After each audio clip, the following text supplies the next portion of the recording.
தென்காசி மாவட்டம் சங்கரன்கோவில் அருகே வடக்கு மாவட்ட திமுக தலைவர் பத்மநாபன் வீட்டில் வருமான வரித்துறையினர் மற்றும் தேர்தல் பறக்கும் படையினர் சோதனை நடத்தி வருகின்றனர்.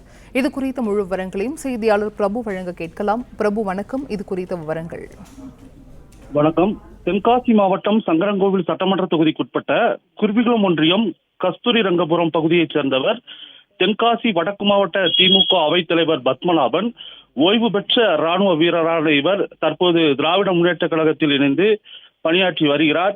இந்த நிலையில் இவரது வீட்டில் திடீரென தூத்துக்குடி மாவட்ட வருமான வரித்துறை அதிகாரி ஜான் ஜெபத்துரை மற்றும் தென்காசி மாவட்ட வருமான வரித்துறை அதிகாரி ரவிச்சந்திரன் ஆகியோர் தலைமையிலான வருமான வரித்துறையினர் மற்றும் தேர்தல் பறக்கும் படை மற்றும் காவல்துறையினர் இணைந்து அவரது வீட்டில் சோதனை நடத்தினர். அப்போது திடீரென அப்பகுதியில் பெரும் பரபரப்பு ஏற்பட்டது.